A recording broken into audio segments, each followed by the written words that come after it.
आज हम लोग डिस्कस कर रहे topic linear differential equations with constant coefficient. देखते हैं इसका स्टैंडर्ड फॉर्मेट क्या है। स्टैंडर्ड फॉर्मेट में हमें मिल रहा है a0 d raise to N Y upon D x raise to n plus a1 d raise to N minus one y upon D x raise to N minus one plus a2 d raise to N minus two Y upon D x raise to N minus two up to an minus one dy by dx plus any is equal to F of x. जितना लंबा topic का नाम उतना ही लंबा हमारा standard equation है, लेकिन उतनी ही इजी ये कंसेप्ट है। यहाँ पे डेरिवेटिव के टर्म से जिसे हमने अरेंज किया है from higher order to lower order, और उसके जो कोएफिशिएंट्स है वो कॉन्स्टेंट्स है a0 a1 a2 up to an। तो हमें इसलिए इसका नाम दिया है linear differential equation with constant coefficient. इसके RHS पे हमें मिल रहा है F of x. F of x मतलब फंक्शन ऑफ एक्स। तो अभी ये एक्स का किसी भी टाइप का फंक्शन यहाँ पे आ सकता है। लॉगरिथमिक फंक्शन आ सकता है, एक्सपोनेंशियल फंक्शन हो सकता है, ट्रिग्नोमेट्रिक हो सकता है, या फिर कोई कांस्टेंट भी यहाँ पे आ सकता है। तो फॉर अभी से अगर हमें सॉल्व करना है इक्वेशन को, तो हम लोग अज्यूम करेंगे डेरिवेटिव की टर्म मतलब d by D x is equal to capital D। अगर d बाई डी एक्स को हम लोग कैपिटल D अज्यूम कर रहे हैं तो हायर ऑर्डर पे जाने के बाद D square upon D X square को हमें मिल जाएगा कैपिटल D का स्क्वायर, और similarly D cube upon D X cube को हम लोग लिखने वाले हैं कैपिटल D का क्यूब। जैसे जैसे हमारी ऑर्डर ऑफ डेरिवेटिव बढ़ती जाएगी वैसे ही हमारे कैपिटल D की पावर बढ़ती जाएगी। अभी इक्वेशन में हमारे पास है dy बाई डी एक्स, तो हमें यहाँ पे dy बाई डी एक्स बनाने के लिए यहाँ पे y लिखना पड़ेगा, और अगर यहाँ पे हम लोग y लिख रहे हैं तो ऑब्वियसली इस साइड पे भी आएगा y। यही हमें करना है नेक्स्ट स्टेप में। मतलब अगर हमारे पास है dy बाई डी एक्स तो उसे हम लोग सब्सटीट्यूट करेंगे capital dy। Similarly D square Y upon D X square को सब्सटीट्यूट करेंगे कैपिटल D स्क्वायर वाई, और D cube Y upon D X cube को हम लोग सब्सटीट्यूट करेंगे capital D cube Y and so on. Okay, ये जो सारा चेंज है डेरिवेटिव की टर्म्स का, ये अगर हमने इस अपने स्टैंडर्ड फॉर्मेट में किया जिसे हम लोग अभी कह रहे हैं इक्वेशन नंबर 1, इस इक्वेशन नंबर 1 में हमने अगर कुछ चेंजेस किए तो हमें एक नया इक्वेशन मिलेगा। वो हो जाएगा जैसे हमारे सारे constant a0 a1 a2 up to an same रहेंगे, सिर्फ चेंज आएगा डेरिवेटिव की टर्म में। तो वो चेंज क्या आएगा, ये जो d raise to N Y upon D x raise to N है उसकी जगह पे हम लोग लिखने वाले हैं capital D raise to N Y. ये d raise to N minus Y upon D x raise to N minus one है, इसकी जगह पे हम लोग लिखेंगे capital D raise to N minus one Y. d raise to N minus two Y upon D x raise to N minus two को हम लोग लिखेंगे capital D raise to N minus two Y. D Y by D x को लिखेंगे capital dy, और बाकी terms as it is है। अगर इस इक्वेशन में हमने y को कॉमन ले लिया तो y को कॉमन लेने के बाद हमारे पास रह जाएगा a0 d raise to n plus a1 d raise to n minus one plus a2 d raise to n minus two up to an minus one D plus an। इससे हमने y common निकाला है तो bracket के बाहर y आ जाएगा is equal to F of x.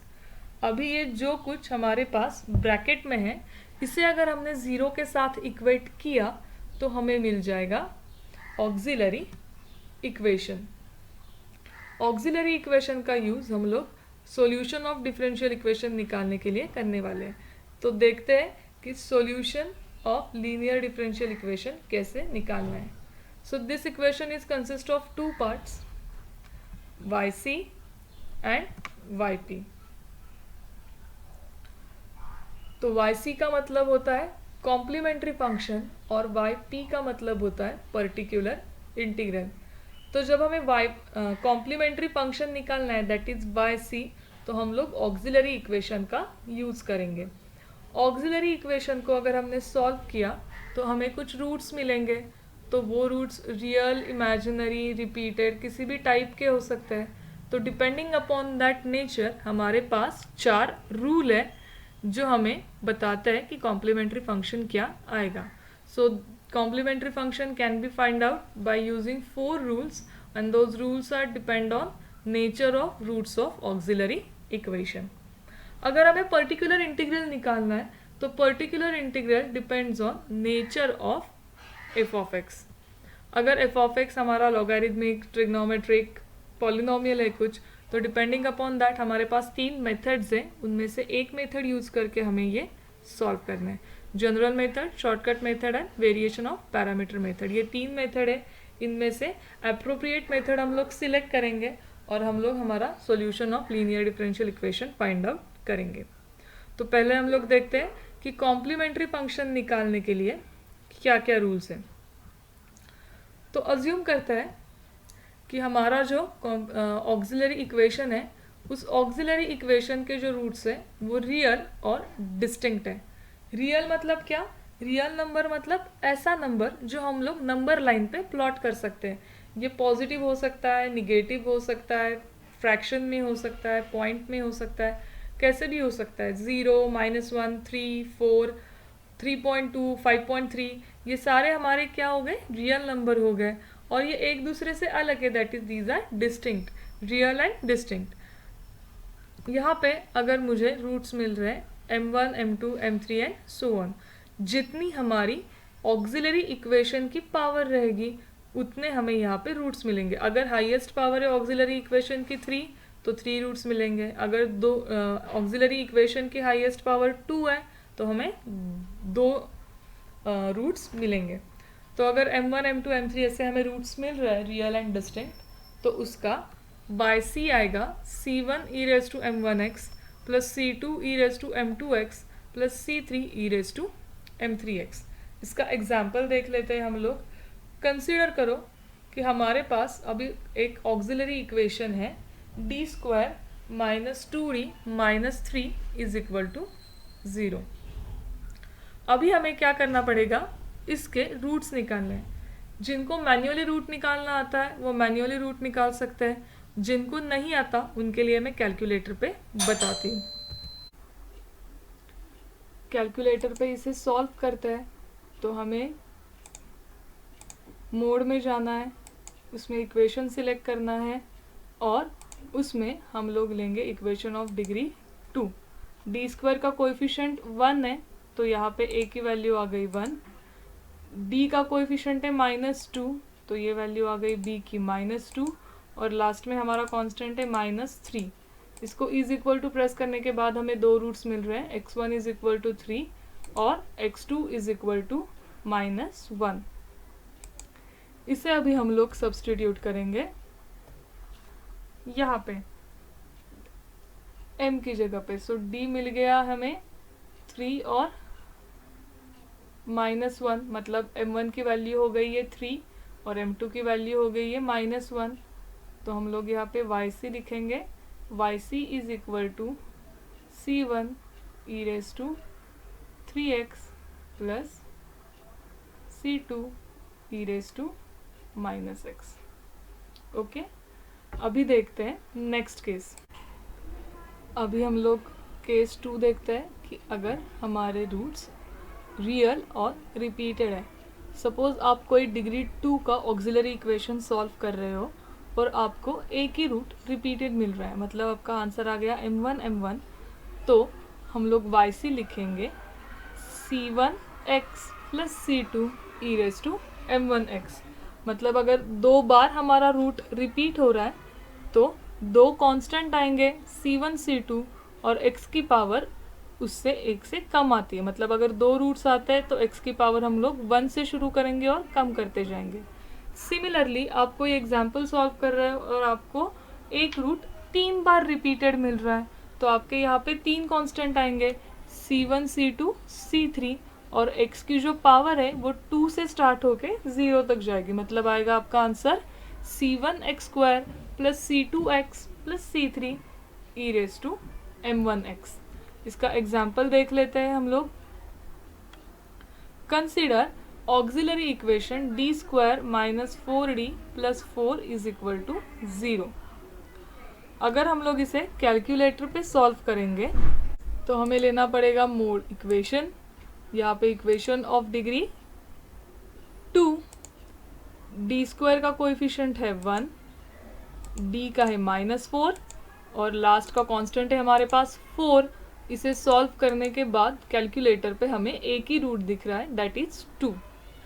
Calculator कभी भी हमें 2 रूट्स नहीं देता है। कैलकुलेटर पे हमें हमेशा एक ही रूट मिलेगा अगर वो रिपीट हो रहा है। तो अगर डिग्री 2 है, एक ही रूट दे रहा है, मतलब same root is repeated 2 times. तो यहाँ पे d हो रहा है रिपीट 2 बार, d इज इक्वल टू 2, 2। तो यहाँ पे हमारा yc आएगा c1x plus c2 e raise to 2x।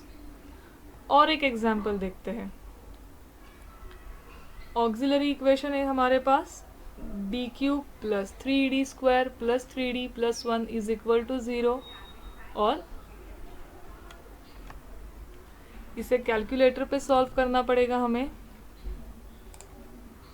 Calculator पे हम लोग लेंगे mode equation of degree 3, d³ का कोएफिशिएंट है 1, d² का है 3, d का भी है 3 और लास्ट का कांस्टेंट है 1।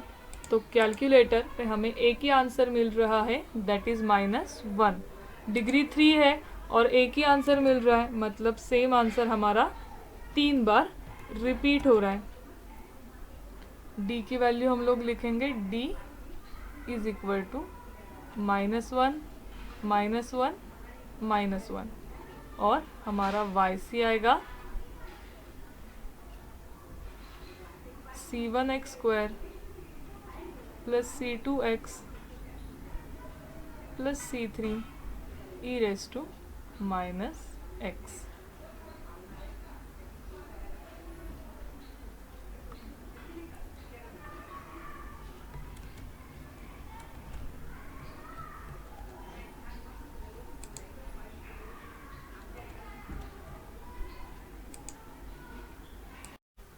नेक्स्ट हम लोग देखते हैं केस 3।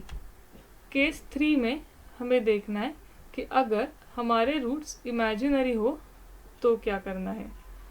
इन दिस केस जो रूट्स हमें मिलने वाले हैं उसे हम लोग अल्फ़ा प्लस और माइनस आई बीटा की फॉर्मेट में लिखेंगे। यहाँ पे अल्फ़ा मतलब रियल पार्ट है, बीटा मतलब इमेजिनरी पार्ट है। तो इसे लिखेंगे yc is equal to E raise to alpha X c1 cos beta x plus c2 sine beta x। इस टाइप का एक एग्जाम्पल देख लेते हैं। इतनी बार अभी हमने ऑक्सिलरी इक्वेशन कंसिडर किया था। अभी यहाँ पे स्टार्टिंग से एग्जाम्पल अगर हम लोग कंसिडर करें कि d² y upon dx² plus 2dy by dx plus 2y is equal to 0, तो उसे हम लोग कैसे सॉल्व करेंगे। फर्स्ट हम लोग अज्यूम करेंगे कि let d by dx is equal to capital D। तो ये इक्वेशन हमारा अभी हो जाएगा d² y plus 2dy plus 2y is equal to 0, जिससे कि हम लोग कॉमन निकालेंगे y।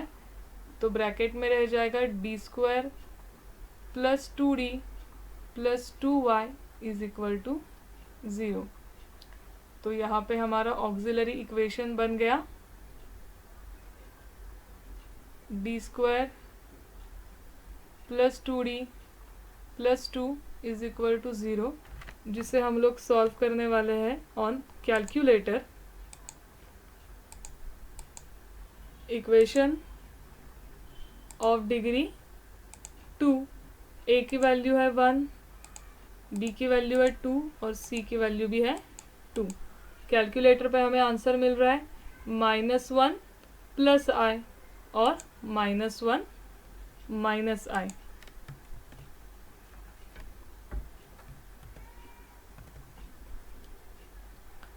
d is equal to -1 plus और -1 i। यहाँ पे जो रियल पार्ट है अल्फ़ा, उसकी वैल्यू हमें मिल रही है -1, और बीटा मतलब जो इमेजिनरी पार्ट है उसकी वैल्यू हमें मिल रही है प्लस और -1। बीटा हम लोग हमेशा पॉजिटिव ही कंसिडर करेंगे, तो हमें बीटा भी मिल गया 1 और अल्फ़ा भी मिल गया है 1। इसका यूटिलाइजेशन कर अल्फ़ा मिल गया है -1 और बीटा मिल गया है 1। इसका यूटिलाइजेशन करके अभी हम लोग yc लिखेंगे, तो yc आने वाला है e raise to -x c1 cos x plus c2 sin x। Alpha और बीटा की वैल्यू हमने सब्स्टिट्यूट की। अभी नेक्स्ट केस देखते हैं।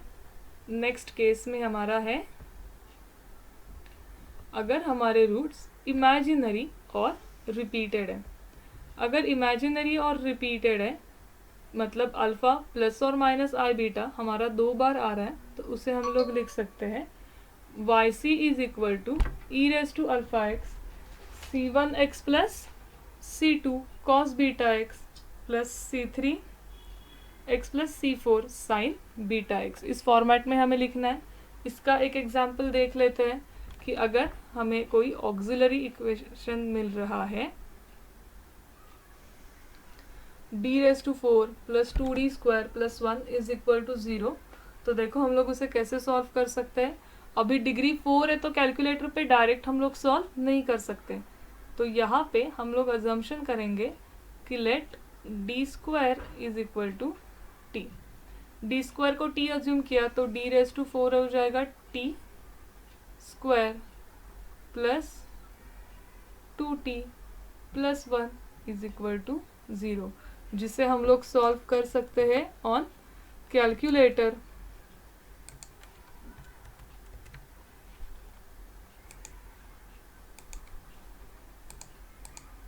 इक्वेशन ऑफ डिग्री 2, a की वैल्यू 1, b की वैल्यू 2 और c की वैल्यू 1।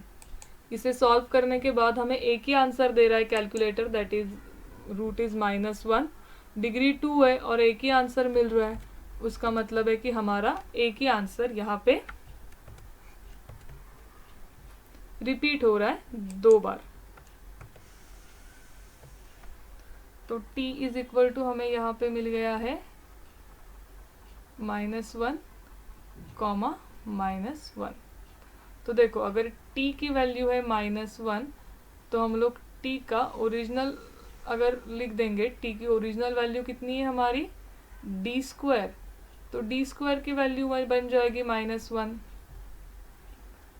यहाँ पे हम लोगों ने अगर स्क्वायर रूट लिया तो आफ्टर टेकिंग स्क्वायर रूट हमें क्या मिलेगा, d is equal to 0 plus और माइनस i, और यहाँ पे भी मिल जाएगा d is equal to 0 plus और माइनस i। मतलब दोनों जगह पे हमें सेम ही आंसर मिल रहा है। 4 रूट्स बन गए यहाँ पे, 0 plus i, 0 minus i and again 0 plus i, 0 minus i। मतलब यहाँ पे हमारे अल्फ़ा की वैल्यू हो गई है 0 और बीटा की वैल्यू हमें मिल गई है यहाँ पे 1। बीटा हम लोग हमेशा पॉजिटिव ही कंसिडर करेंगे। अगर यहाँ पे yc लिखना है हमें, तो yc कैसे आएगा, yc is equal to E raise to alpha X, उसकी जगह पे आएगा 0x c1x plus c2 cos x plus c3x प्लस c4 into sine X. E raise to 0x मतलब आता है हमारा 1, तो अगर लास्ट में आपने लिखा yc is equal to c1x plus c2 cos x